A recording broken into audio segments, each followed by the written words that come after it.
Quero dizer-lhes da minha gratidão a Deus pelo rico privilégio de poder estar entre vós, participando do Congresso Missionário 2025. Para isto, elevo a minha gratidão de todo o coração, pastor Ismael, também com a pastora Glória, presidente desta igreja. Muito obrigado, pastor Gaspar, vice-presidente, pastora Olga. Em vossos nomes, reverencio a todo o ministério, a esta igreja. Que Deus recompense-os pelos vossos feitos. Gostaria de citar o nome de todos os amigos, pastores, mas os irmãos vão de convite, o tempo já não se faz necessário.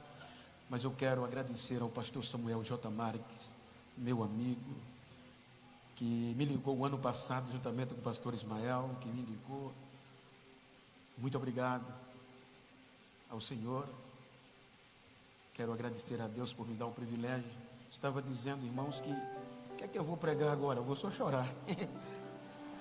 Ouvi tanto grego e hebraico que eu estou esquecendo até do português. Ouvi mestres, pastor Carvalho, pastor Jonatas, sua esposa Grazi. Agradecer a Deus pela vida, pastor Renan Ló, pastor Jonas, pastor Alexandre, pastor Flávio, pastor Isaac. Em vossos nomes, pastor Renan, externo a todos os demais, e deixando registrada a minha gratidão ao Vale pelo cuidado do meu traslado, ao pastor Jair, que de uma forma representando a cada um de vós nos recebeu de uma forma tão carinhosa no aeroporto, Belmiro, pastor José Miguel, pastor bem-vindo. Em suma, muito obrigado. Quero ler o texto para conciliar ao tema missionário tão bem sugestivo, no primeiro livro do Novo Testamento, Mateus, capítulo 1, versículo 17. Eu vou precisar da mídia, se assim for possível, para lermos, e vou usar durante a ministração em uma só versão. De sorte que todas as gerações, desde Abraão até Davi, são 14 gerações. E desde Davi até a deportação para a Babilônia, 14 gerações. E desde a deportação da Babilônia até Cristo, 14 gerações. Queiram tornar os vossos assentos, aqueles que assim podem. Como dizem os pregadores mais novos, né? Não é, Jonatas? Quero ser fiel ao tema, a uma proposta temática, e gostaria de falar-lhes sobre última geração. Diga comigo, última geração, reaproveitada pela graça. Queridos, quando nós lemos a Bíblia, obviamente que ela tem um caráter missionário, até porque 99% dos capítulos da Bíblia, entre os 1189, 99% são voltados para missões. 1% ou um pouco menos foi a criação, o rebelar e a decepção. Então, com base na Bíblia, quero pedir a vossa paciência para trazer-lhes uma mensagem da responsabilidade da última geração. Quando nós analisamos o Gênesis, capítulo 1, os irmãos observam que no versículo 26, Deus criou o ser humano. Dentre todas as demais criações, Deus nos criou como o ápice da criação, para substituir uma classe angelical que o havia decepcionado, o anjo de luz e os anjos que caíram.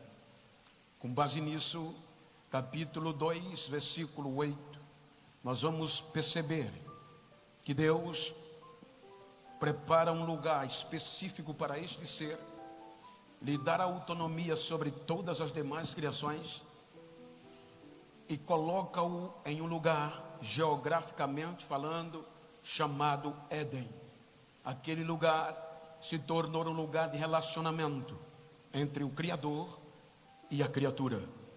Observem que o Éden, o paraíso, se tornou um lugar de culto, de adoração. A Bíblia diz que toda virada do dia, Deus descia no Éden e era adorado por este ser humano. O relacionamento se estreitou de uma forma tamanha que não tinha um dia que Deus não descesse com base no texto. Quando nós analisamos o capítulo 2, versículo 24, observem que o termo família, que o termo multiplicar, proliferar, já vem antes do contexto da queda. Capítulo 2 do Gênesis, salvo engano, versículo 24, Deus diz, coloca a mídia, por favor, para a gente ganhar tempo, fica atento. Capítulo 2, versículo 24. Aí é quando Deus cria o jardim e põe o homem para habitar. Portanto, deixará o homem, o seu pai e a sua mãe, e apegar-se-á a sua mulher, e serão ambos uma só carne. Observem que Deus começa com dois seres humanos neste contexto, com a prerrogativa de que eles, obviamente, se o homem vai deixar a mulher, vai se unir, deixar o pai, se unir à mulher, obviamente que a proliferação, o multiplicar já era plano de Deus, porque até depois da queda, Deus diz, a partir de agora, o teu parto vai ser com dor. Então, com base neste contexto, a multiplicação de encher a terra começa aqui, mas aqui o contexto eterno prevalecia, como nós ouvimos nestas duas ótimas pregações. Então, observem que aqui já havia um plano eterno para nós, seres humanos, vivermos eternamente em adoração, encher, multiplicar a terra em adoração. Capítulo 3 do Gênesis vem a decepção. O ser humano peca, como foi bem explicado pelos meus antecessores, e a queda separa o homem, o ser humano de Deus. Estas duas almas agora vão ser separadas de Deus. O jardim é fechado, é lacrado, e ele não tem direito mais de voltar. Destituído, afastado, foi o ser humano da presença de Deus. Capítulo 4 do Gênesis vai trazer as consequências do erro e do afastamento de Deus. Primeiro, o homicídio vai deteriorar a família de Adão.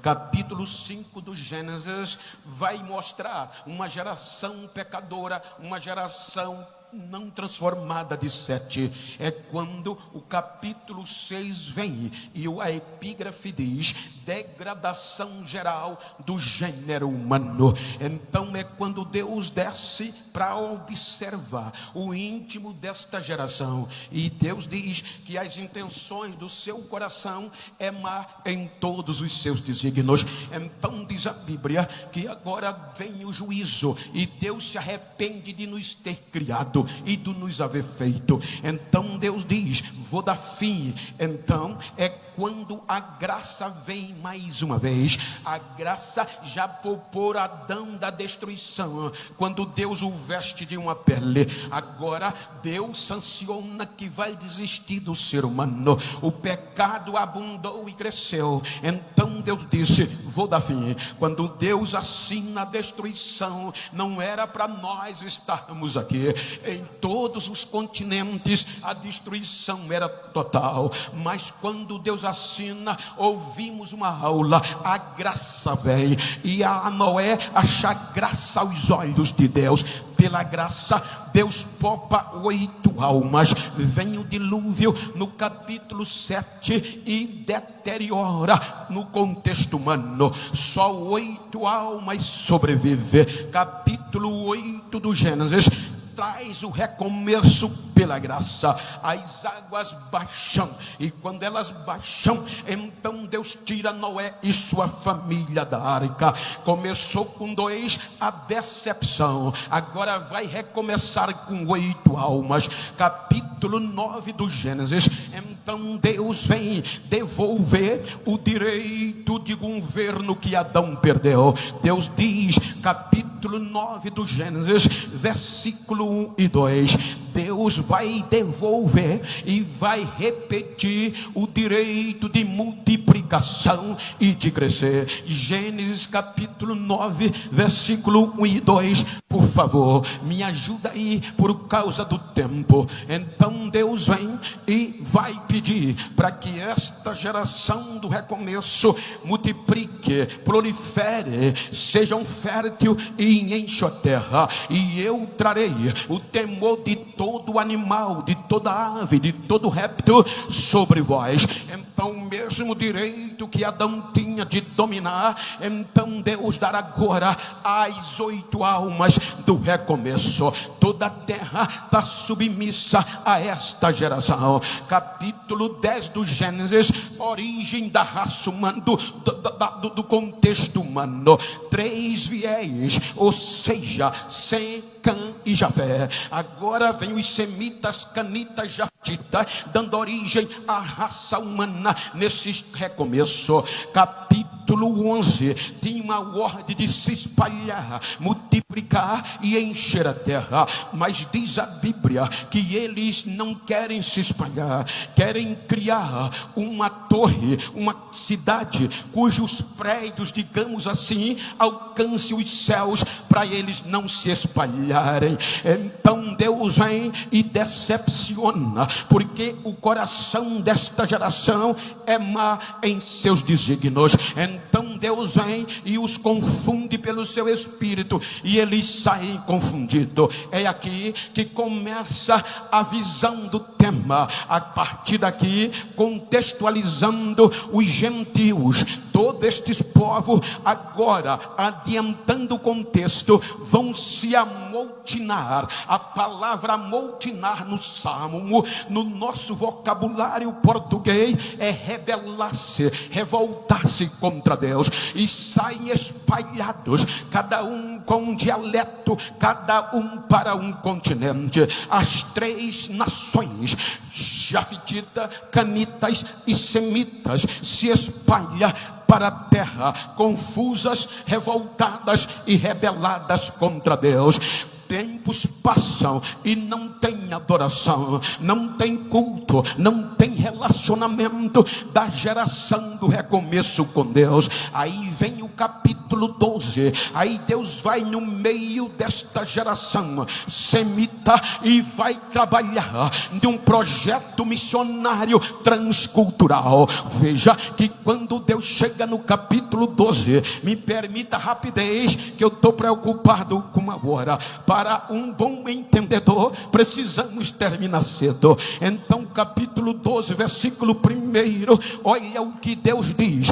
Vai no meio dos semitas e vai elaborar de forma coletiva, porque desde o Gênesis 3 não havia um projeto de adoração coletivo. Aí Deus vai e diz: o Senhor Abraão, sai-te da tua terra, da tua parentela, da casa de teu pai, para uma terra que eu te mostrarei. Ponto. Não tem vírgula nem ponto e vírgula. Era inusitado, a proposta era ousada, alcançar os confins da terra sem saber para onde ir. Na ótica humana, a razão humana nos diz que, obviamente, estamos hoje aqui, temos a Bíblia como história, temos facilidade, mas se Deus usar alguém aqui e dizer: ora Jonatas, deixa o rio e vai para uma terra que eu te mostrarei, ele não vai de cara, ele vai jejuar, ele vai orar, porque vem questionamento. Então, na ótica humana, na razão, dá para observar que Abraão vai questionar a Deus, pois ele era racional, não era doido. Então, quando ele questiona, aí Deus vai o motivar para ele entrar no projeto. Olha o que diz o versículo 2, é motivacional. O versículo 2, pastor Procópio, diz o seguinte, que Deus, ele diz o que? Gênesis 12, versículo 2, eu te abençoarei. Ora, versículo 2: eu te abençoarei, e eu far-te-ei uma grande nação, e abençoar-te-ei, engrandecerei o teu nome, e tu serás uma bênção. Só motivação, porque Deus vai atacar a fraqueza de Abraão. Vocês vivem pouco desta cultura. Abraão não tinha filho, Sarai era estéril, então era pejorativo. A cultura diz que um homem que não tinha filho perdia o direito de voz na família, era taxado de projeto falido pelos amigos, pela sociedade. A mulher era o opróbrio, o ápice da vergonha, pela família, pelos amigos, pela sociedade. Então eles viviam na vergonha. Aí Deus diz: olha, se tu aceitar, eu vou tirar a vergonha. Quem zomba de você vai ter que dar glória ao meu nome, que eu vou fazer você famoso, você vai ser conhecido em toda a terra. Com um objetivo, versículo 3. Qual é o objetivo? Capítulo 12 do Gênesis, versículo 3. Olha, versículo 3: e abençoarei os que te abençoarem, e amaldiçoarei os que te amaldiçoarem, e em ti serão benditas todas as famílias da terra. Ou seja, o projeto é meu. Eu vou usar você para que os amotinados venham a mim.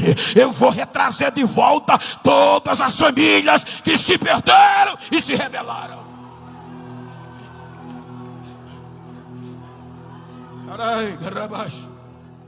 Abraão aceita, e motivado pelo filho, aceita o projeto transcultural. Capítulo 12 tem 2 altares e culto de adoração. Capítulo 14, quase 10 anos vão chegando, e filho nada, e os traumas começam a vir. Capítulo 14, ele age como um grande restaurador. Vai recuperar Ló, mesmo no seu apogeu de rebelião. Derrota 5 reis com 318 homens. Na ótica humana não dá para entender. Volta da guerra vitorioso. Devolve o dízimo a Melquisedeque. E não quer riqueza nenhuma dos gentios. Por quê? Porque ele disse, para que não digam que foi eles que me enriqueceram. Quem vai me dar é Deus e não o homem. Então, a partir daqui, os gentios vão ficar de fora. Todos que não viessem desse projeto chamado Abraão vão ficar de fora de adorar, das alianças e da promessa. Amotinados, rebelados. Efésios capítulo 2. Paulo diz como éramos, como gentios, sem descendente de Abraão. Efésios 2, 11 e 12. Paulo traz a memória dos gentios depois da cruz da cidade de Éfeso, da igreja de Éfeso. Portanto, lembrai-vos de que vós no outro tempo eras gentios na carne, chamados incircuncisos, imundos, pelos que na carne se chama circuncisão, feita pela mão dos homens, judeu e gentil, nós imundos e eles santos. Versículo posterior, que naquele tempo estávamos sem Deus, sem Cristo, separados da comunidade de Israel, e estranhos às alianças da promessa, não tendo esperança e sem Deus no mundo. Então Deus agora vai trabalhar em 12 gerações com direito ao projeto missionário. Só eles vão ter direito. A Bíblia diz que o capítulo 14 é danoso. Capítulo 15, a vontade de desistir, o desânimo vem. Alguns eruditos, pastor Carvalho, dizem que quando Abraão volta da guerra, vitorioso, chega em mãe na tenda, ele ouve soluços. Sara não suportava mais. 10 anos se passaram e a vergonha permanecia. Livrou Ló, livrou seus filhos, e ela ainda continuava na vergonha.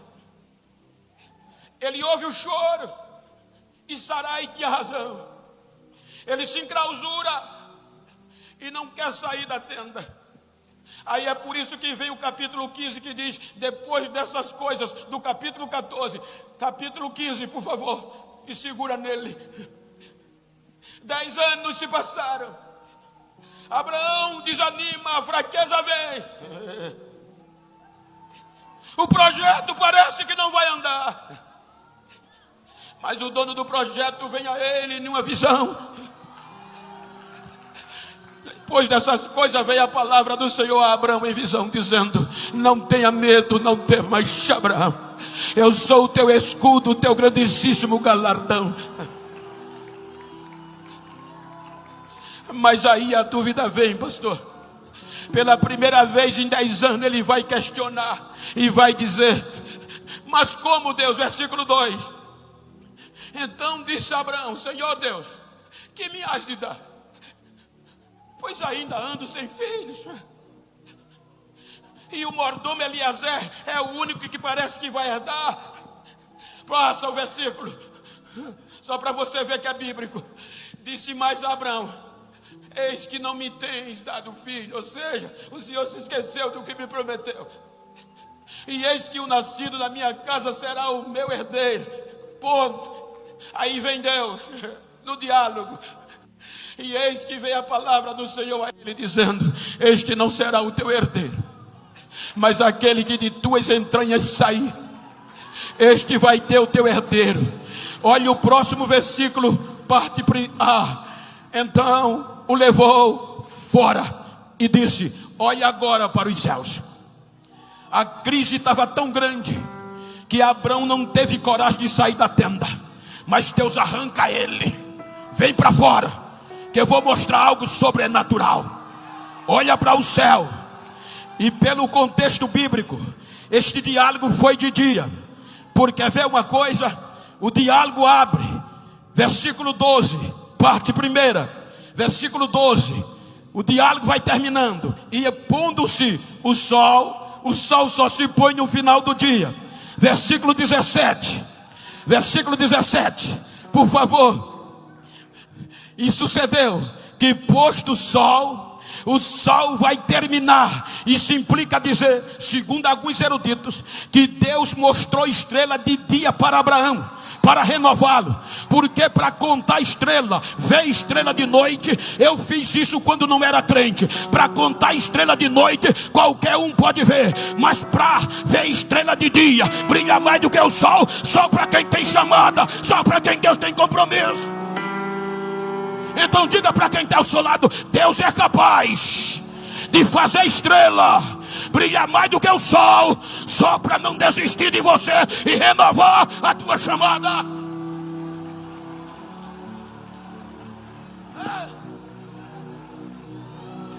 Capítulo 16 explica isso. O homem termina o capítulo 15 fazendo fogo descer do céu. Deus aceita o sacrifício, sai renovado. Capítulo 16, volta para casa. Quando volta do sacrifício, só foi renovado ele e Sarai não. Aí Sarai diz: olha, eu tenho uma ideia. A lei da Mesopotâmia dava direito. Se uma mulher passasse 10 anos sem gerar filhos, e ela tivesse uma escrava, ela poderia dar um marido, e o filho que nascesse na escrava era da patroa. Então ela ganhou um presente quando voltou de um fracasso de Abraão, e o rei lhe deu um presente, e entre esse presente veio uma escrava chamada Agar.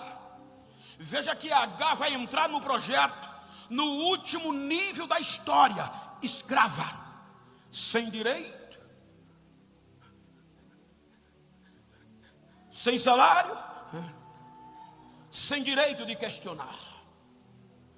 Havia dois tipos de escravas: Zifá, que era a escrava da mulher, e Amá, que era do homem. Então a lei dizia, em síntese: 10 anos eu tenho direito, vou te dar a minha escrava, você se relaciona com ela, e o projeto que nascer é nosso, a vergonha vai sair. E ele sai do capítulo 15 renovado. No capítulo 16 o fracasso vem. Você não é o primeiro, filho.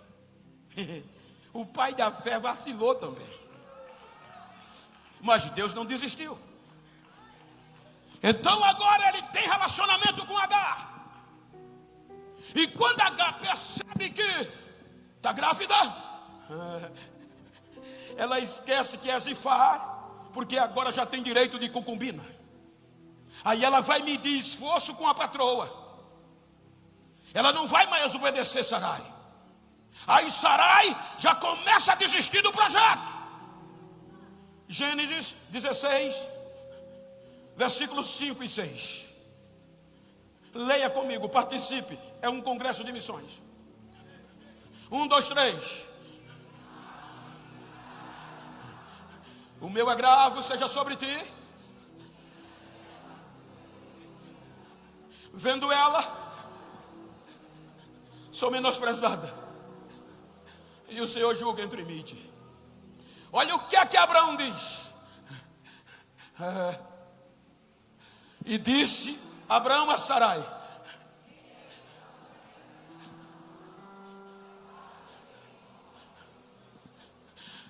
e afligiu Sarai. A palavra afligir ou aflição no nosso vocabulário é um sentimento de dor constante, física e emocional. Por isso que alguns dizem que Sarai batia nela. E ela agora com o projeto Ismael no ventre, entrando como escrava, diz: eu vou voltar para o Egito, vou desistir. As aflições daquele tempo, o medo fez ela desistir. Guarde isso. O que a aflição não faz? Ela olha para o futuro e não vê perspectiva e diz: eu vou fugir, e pega o caminho voltando para o Egito. Quando ela chega no deserto de Sul, dá sede, e ela vai beber água. O deserto do Sul é já entrando no Egito. Eu já vi essa rota algumas vezes. Veja que no capítulo 16 ela para beber água. Tem água e tem destino para desistir. Quando ela senta para beber, aí o céu se abre. E Deus não manda ninguém.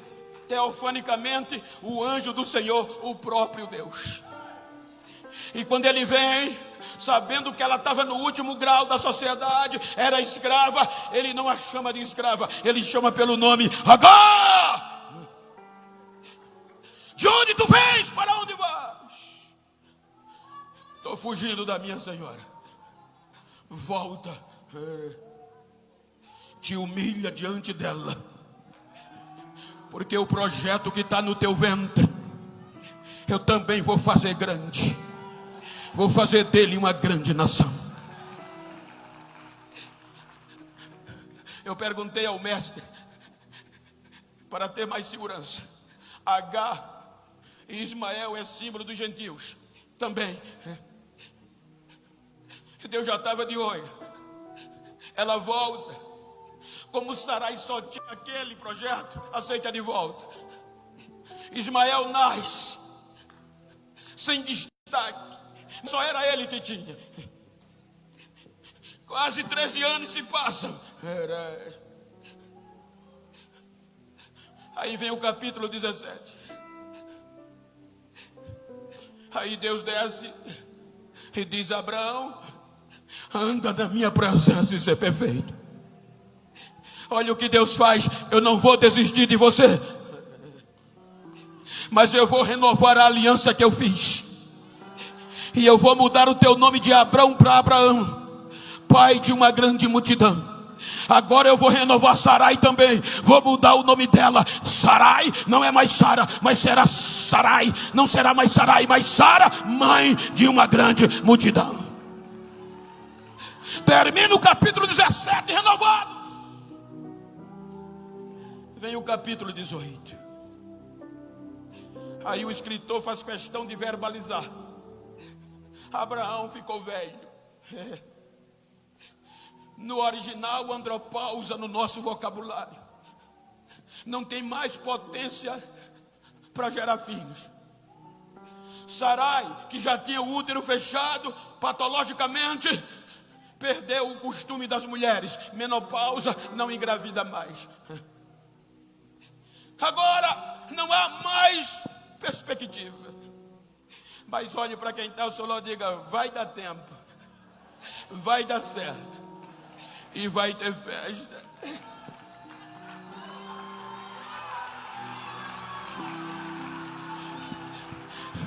Capítulo 18. O escritor diz: na hora mais quente do dia, a hora que tinha tudo para dar errado, a hora do desânimo, do cansaço, que o sol era mais quente, Abraão, desanimado, senta debaixo de um pé de árvore. Na hora que tinha tudo para dar errado, vem 3 homens à sua direção.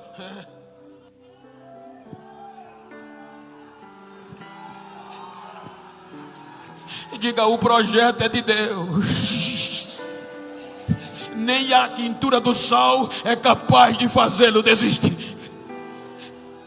Abraão recepciona, mata um animal, manda Sara preparar um almoço. Quando Sara prepara, que serve, vou usar o termo português, fica detrás da porta. Aí no diálogo, um dos anjos diz: daqui ao tempo determinado, Sara, tua mulher, vai ter um filho. Ela detrás da porta ri. Aí o anjo diz: por que Sara está rindo? Estou rindo não, está sim. Porventura há alguma coisa impossível para Deus. Diga para quem está ao seu lado: detrás da porta ainda é lugar de ouvir a voz de Deus. Capítulo 19, me permita correr. Capítulo 20, capítulo 21, chega. Capítulo 21 do Gênesis, versículo 1. O que é que Deus faz? Quando não havia mais possibilidade para o projeto dar certo, o Senhor visitou a Sara, como tinha dito, e fez o Senhor a Sara como tinha prometido. Continua. O que é que acontece? Ela vai ter o quê? E concebeu Sara e deu a Abraão um filho na sua velhice, ao tempo determinado que Deus tinha lhe falado. Vai dar certo, vai dar tempo. Não abre mão não, não desvia não. Vai dar tempo de Deus cumprir o que prometeu. Isaac nasceu. Me permita correr mais rápido. Cresce. Aí vem o versículo 8 desse mesmo capítulo 21. O menino cresceu, largou o peito da mãe, e Abraão fez um banquete no dia em que Isaac foi desmamado. Alguns eruditos falam de 8, 12, 4 anos, independe. Era a hora agora dele andar para o sacrifício com o pai e de ir para o campo. Festa, convidados. Passa para o versículo seguinte. E viu Sara que o filho de Agar, o egípcio, qual tinha dado a Abraão, zombava. A ira veio. Agora eu não preciso mais dele. E o que é que ela faz? E disse a Abraão: ponha fora esta escrava e seu filho, porque não herdarão com Isaac, meu filho. Essa herança no original não é finanças, é terra. No original hebraico. Agora, nem para ser escravo presta mais.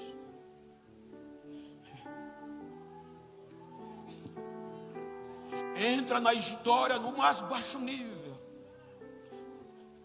Capítulo 16, fugiu, não aguentando as aflições. Fugir é a opção, mas agora não, nem para escravo presta mais. Agora é despejo. Agora Sara diz: não quero mais não, joga fora. Abraão sente a dor e vai para o pai. Adeus. E Deus diz: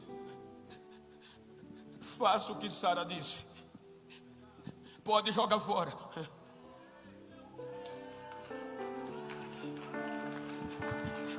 Mas eu não vou abrir mão dele, porque ele também é seu filho. Sara não quer, mas eu quero. Aí Abraão levanta de madrugada, acorda a escrava, acorda o menino como escravo. Não dá indenização, porque não tem direito. Dá um pouco de água, de 5 a 20 litros. Dá um pouco de pão, põe nos seus ombros, entrega-lhe o filho e diz: vaza, e não volta mais.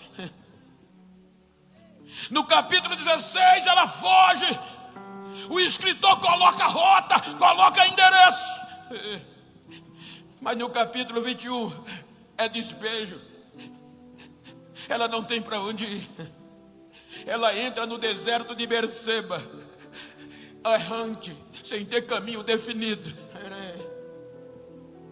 sem advogado, sem teto, sem direitos.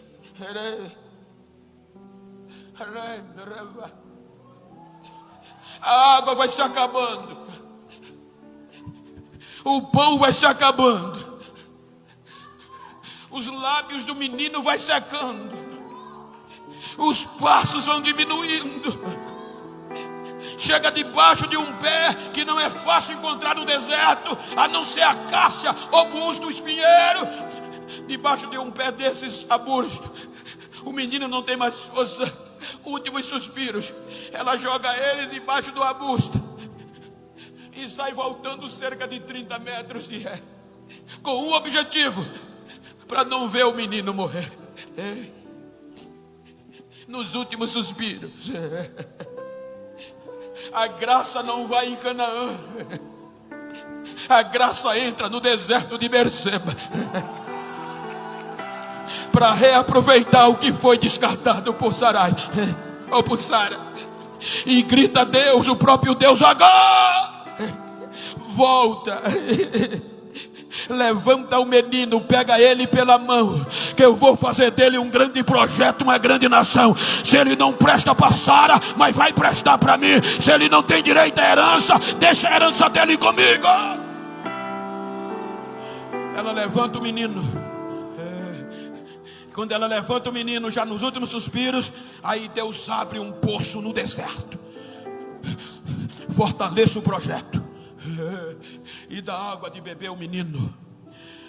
No deserto ele não volta mais. Quando você chega no capítulo 21, versículo 20, está escrito: e Deus era com o menino, e o menino cresceu no deserto e se tornou guerreiro. Pergunta para quem está falando: como pode uma mãe escrava, solteira, no deserto, fazer um projeto sobreviver? É Deus. Sai da história.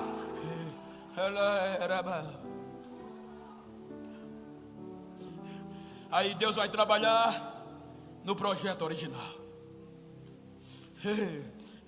É por isso que Mateus diz: Deus vai investir em 14 gerações de Abraão.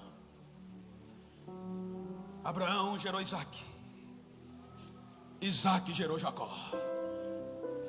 Gênesis 46, 26. O projeto entra no Egito. Deus recomeçou com Abraão. Agora já são 66 almas. Gênesis 26. E todas as almas que vieram do projeto original ao Egito, que saíram dos seus lombos, foram mulheres. Foram as mulheres e os filhos de Jacó, foram 66 almas. Versículo 27.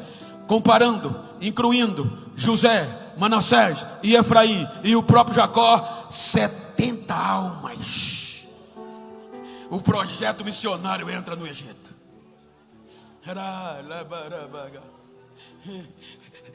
O tempo passa, os patriarcas morrem, aí vem Êxodo.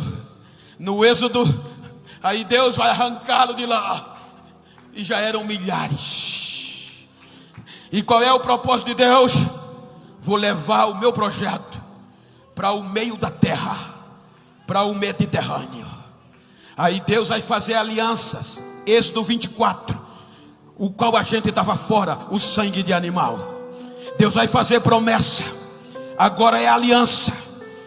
Capítulo 25, já que tem aliança só para os judeus, Deus vai investir no projeto missionário. Aí Deus vai trabalhar em adoração. Êxodo 25 começa Deus trabalhar, já que não tinha mais Éden, no lugar de adoração, tabernáculo. 15 capítulos se passa.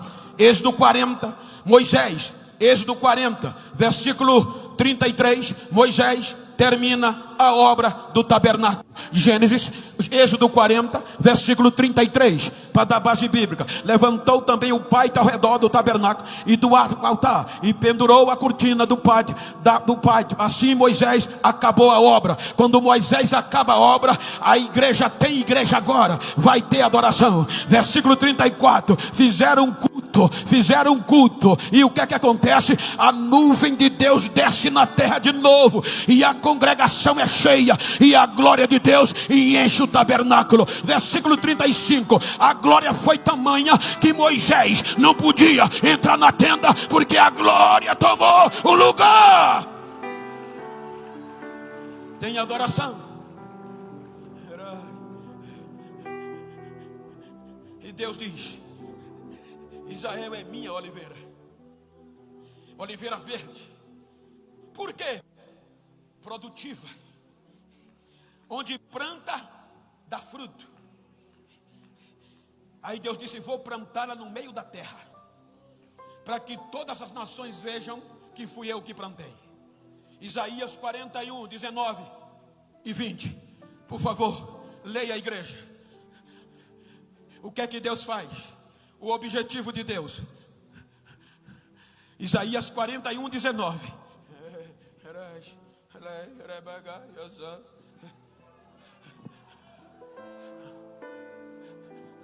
1, 2, 3.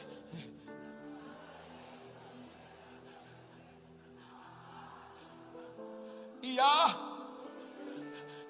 porém, no ermo, juntamente a faia, o pinheiro e o álamo, nações, oliveira no meio, para que todos vejam e saibam e considerem e juntamente entendam que a mão do Senhor fez isso e o Santo de Israel o criou.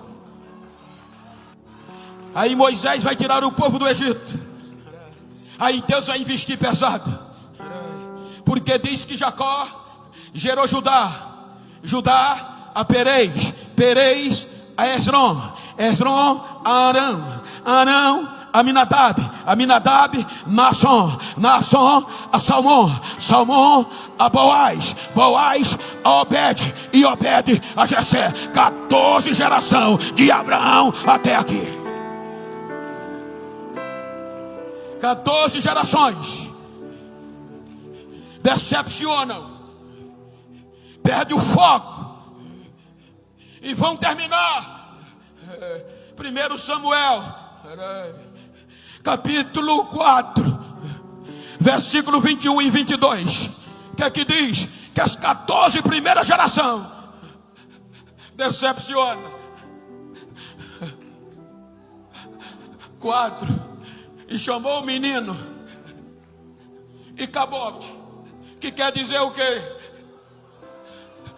De Israel se foi a glória, porque a arca de Deus foi tomada, e por causa do seu sogro, por causa disso, o sogro de seu marido e seus maridos e disse: de Israel a glória é levada presa, pois é tomada a arca de Deus.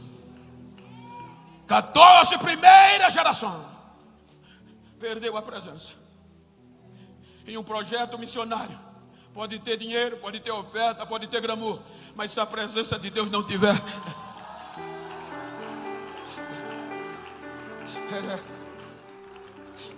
20 anos sem a presença de Deus nos cultos. Aí Mateus diz que Deus não desiste, vai investir em mais 14 gerações judeus de Israel. Chama Davi, e Davi vem como espelho de adoração. Aí vem o livro de 2 Samuel, capítulo 7, versículo 13 e 14. Deus faz uma aliança com Davi e um comprometimento. Volta mais um versículo 12, por favor. Deus está dizendo: Davi, quando os teus dias forem cumpridos, ou tu morreres e vieres a dormir com os teus pais, então farei levantar depois de ti um dentre a tua descendência, o qual sairá às tuas entranhas, e estabelecerei o seu reino. Versículo 13: este edificará uma casa ao meu nome, e confirmarei o trono do seu reino para sempre. Aí Mateus diz: de Davi ao cativeiro, Deus investe em mais 14 gerações dos judeus. Davi gera Salomão, Salomão constrói o templo. Aí Deus, segundo as Crônicas 7:16, Deus diz: vou morar aqui na terra, no meio da terra, no meio do projeto. O que é que diz? Diz a Bíblia, segundo as Crônicas 7:16, ele diz o seguinte: a partir de agora, na inauguração do templo, estarão os meus ouvidos perpetualmente abertos às orações que fizerem aqui, e os meus olhos fitos neste lugar perpetualmente. Aí Salomão vai e vem, mas decepciona. Aí diz a Bíblia, o próprio Mateus: Salomão gerou a Roboão, Roboão a Abias, Abias a Asa, Asa Josafá, Josafá Jorão, Jorão Uzia, Uzia Acais, Acais Ezequias, Ezequias Manassés, Manassés a Amon, Amon Josia, e Josia a Jeconia. Perde a arca, o cativeiro vem. Jeremias 52, versículo 13, versículo 12 e 13. Jeremias, por favor, 52, versículo 12 e 13. O que acontece com a segunda geração? E no 5º mês, do 10º dia do mês, que era o 19º ano de Nabucodonosor, rei da Babilônia, Nabuzaradã, capitão da guarda, que assistia na presença do rei da Babilônia, veio a Jerusalém. Versículo 13: e queimou a base missionária, destruiu a casa dos nobres. A base missionária no meio da terra é destruída, e o templo é queimado, e a arca desaparece. São levados para o cativeiro. O projeto acabou. Mato vai crescer, raposas e chacais. E as nações diziam: acabou. 70 anos sem missão, vergonha e cinzas, só o bagaço. Deus traz eles de volta. Quando eles voltam para Jerusalém, que olha a base, diz: não tem jeito não. Cada um voltou para a sua cidade, porque nem tudo na Babilônia foi. Muita gente trouxe dinheiro, mas não investiu na obra. Foram para as suas cidades, começaram a construir casa em condomínio, areia branca, mármore finas, areia fina, mármore branca, construindo as suas casas apanelhadas e missões esquecidas. Aí Deus usa o profeta Ageu.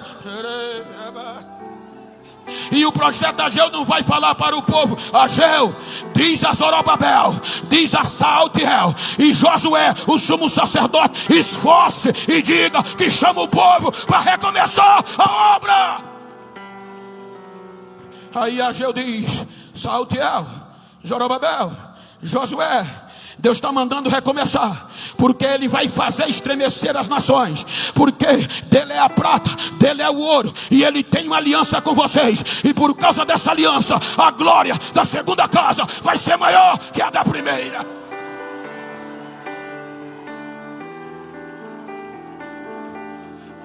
Recomeçam.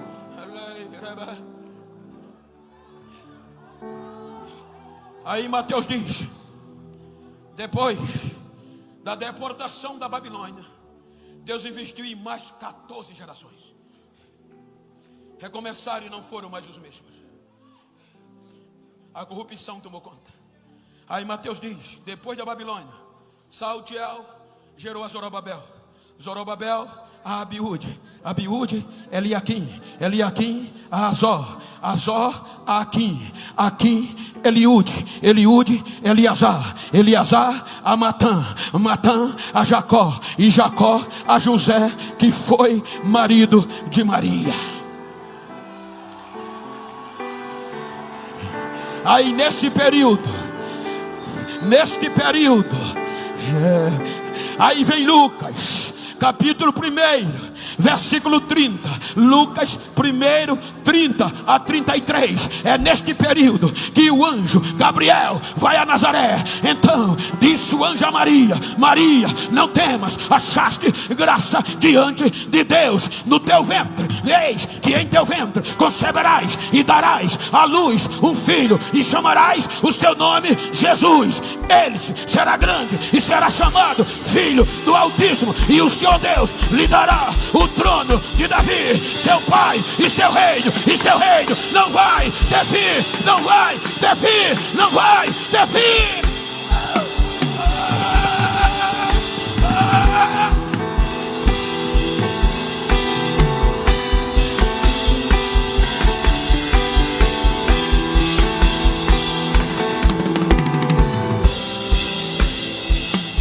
42 gerações.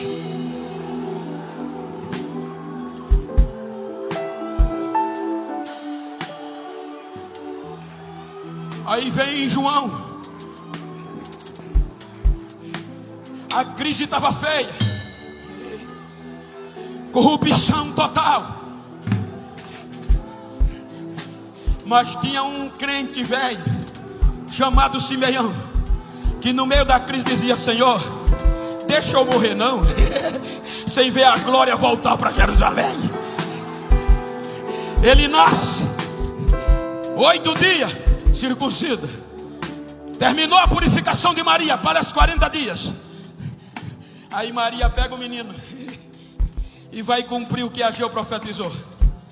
Agora não era arca de madeira, era original, era a própria presença de Deus. A arca vem no braço de Maria. Aí o Espírito Santo diz a Simeão: vai para o culto hoje, que vai ter novidade, vai ter coisa nova. Aí Maria entra no templo. Os sacerdotes, a geração dos 42, não deu valor. Aí quando o velhinho viu, agitou-se, pegou o menino, levantou e disse: Senhor, pode me matar agora, os meus olhos já viram a tua salvação. A glória de Israel voltou, e uma luz para os gentios.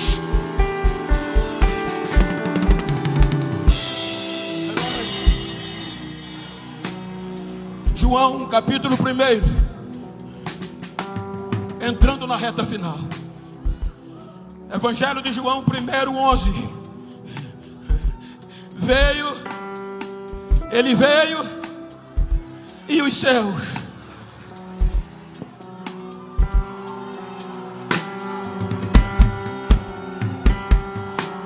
– 42 gerações. E agora o que Deus faz? É aí que Paulo usa a alegoria. Alguns dos ramos, Romanos 11 e 17. alguns dos ramos se quebraram. Os judeus não deram valor. O projeto precisava continuar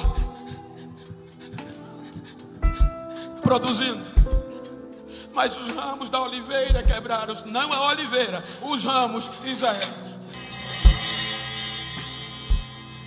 Aí Deus diz: eu vou entregar o projeto aos gentios.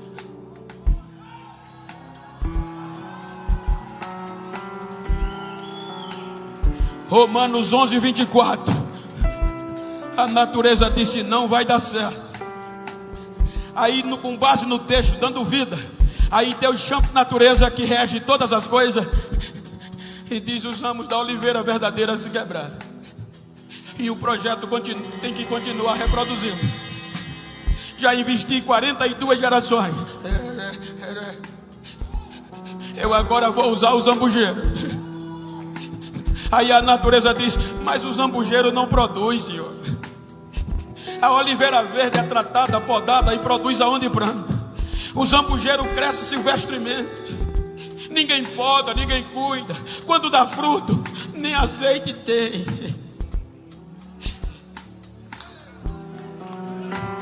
Na ótica humana é loucura o que Deus quer fazer.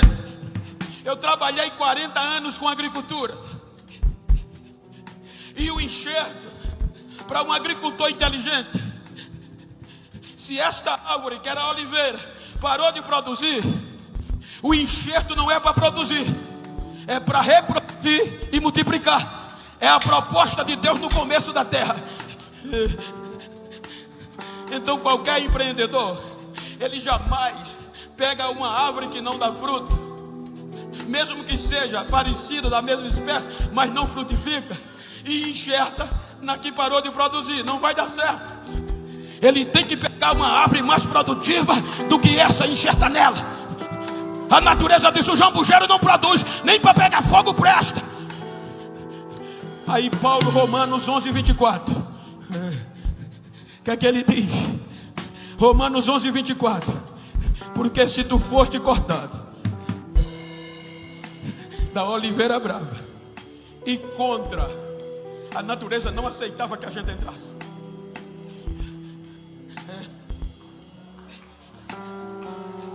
Mas o amor de Deus no projeto é tão grande. Romanos 8, 31 e 32. Romanos 8, 31 e 32. Que diremos, pois, a estas coisas? Isso ele escreveu para os gentios. Se Deus é por nós.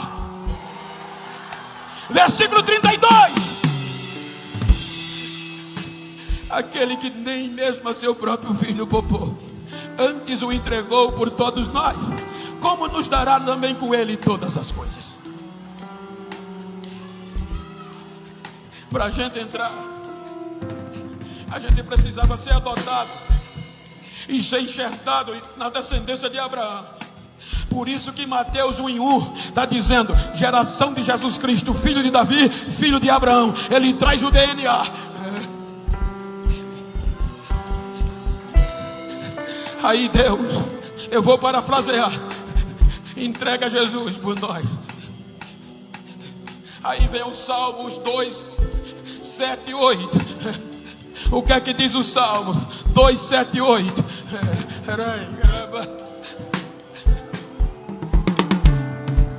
Proclamarei o decreto. O Senhor me disse: tu és meu filho, eu hoje te gerei. Pede-me e eu te darei os gentios por herança.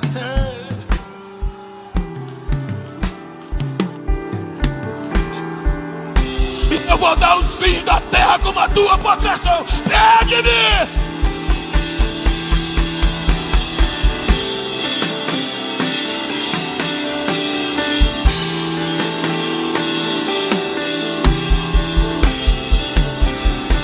Ele sacrifica o próprio filho para a gente entrar. A cruz vem, o sacrifício vem,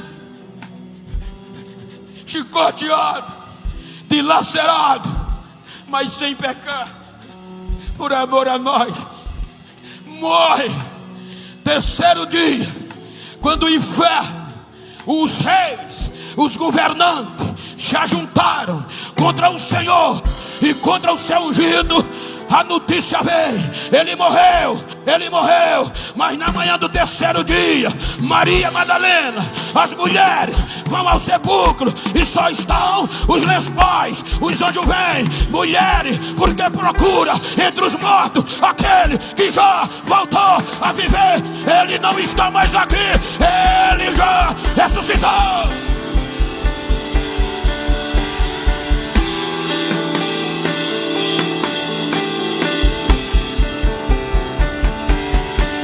Depois da ressurreição, eu quero que você leia Missões.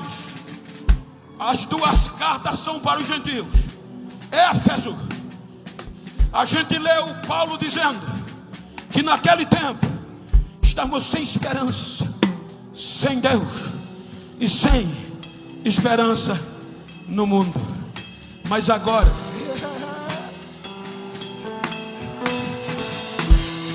o zambujeiro é purificado, o sangue de Abraão é enxertado no zambujeiro, e ele vai reproduzir e multiplicar. Aí Paulo, escrevendo à igreja de Éfeso, capítulo 2, ele diz, versículo 13 ao 19: lembre que Agar, Ismael, gentios, estrangeiro, forasteiro, escravo, sem direito. Aí Paulo diz agora, Efésios 2, 13 ao 19, ele quebra o protocolo.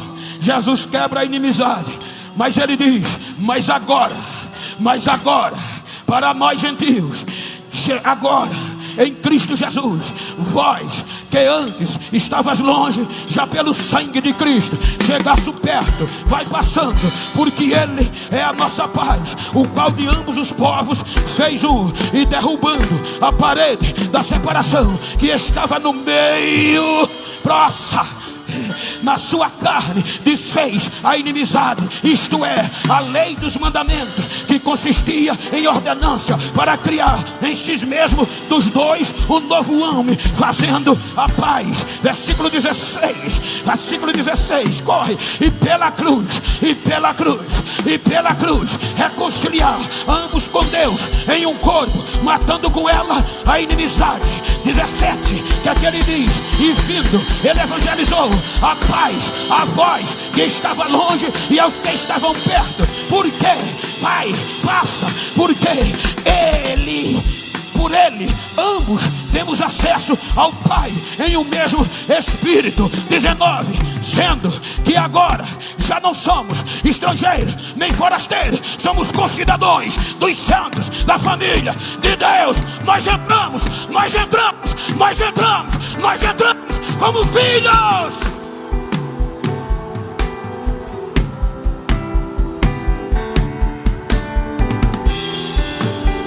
Escutem, se os gentios não tinham direito, e nós preto pior, diga para quem está ao teu lado: nós preto não tínhamos direito nem de chegar perto. Mas Paulo escreve aos Romanos, agora nós vamos ler capítulo 8, versículo 14 a 18. Ele diz para nós pretos, ele diz para os brancos: 1, 2, 3, porque todos esses são, versículo 15, porque não o espírito de escravidão para outra vez estar em temor, mas recebeste o espírito de adoção de filho, pelo qual clamamos: Abba, Pai.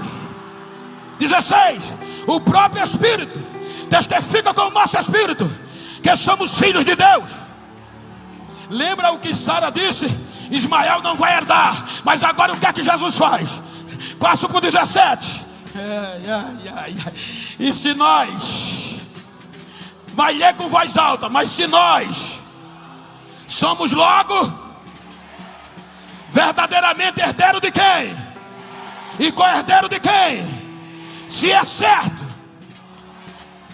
para que também com ele a aflição que fez Agar fugir. Aí Paulo diz para nós, versículo 18: porque para mim que as aflições do tempo presente não hão de se comparar com a glória que há de ser manifestada. Sou herdeiro, sou herdeiro.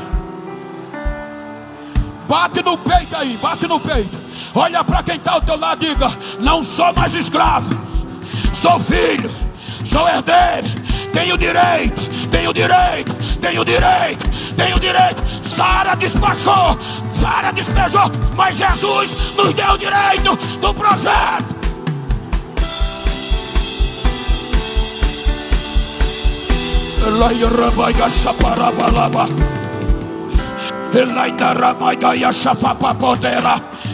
A glória de Deus está invadindo esta casa.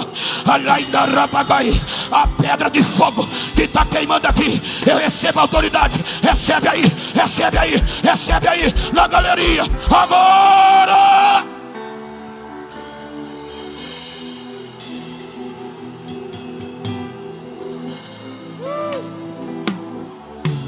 Agora, se você puder, para concluir, se você puder, se tem uma pessoa do mesmo sexo ou íntimo perto de você, vira para ele aí, como eu estou com o pastor Flávio. Se for íntimo do mesmo sexo, olha para ele, como eu estou com meu amigo, e diga para ele: não quero nem saber como chegou no Congresso 2025. Quero saber, nem me diga se chegou abandonado, esquecido, despejado, só os bagaços. Mas tenho algo para te dizer: a graça não desiste de você. Aonde o fracasso abundou, superabundou a graça. E eu te digo, você não é um projeto descartado, você é um projeto da última geração. Não vai ter outra. A geração que clama e o céu responde, a geração que ora e Deus ouve, a geração que ainda tem lenha para queimar, recebe apoteose agora.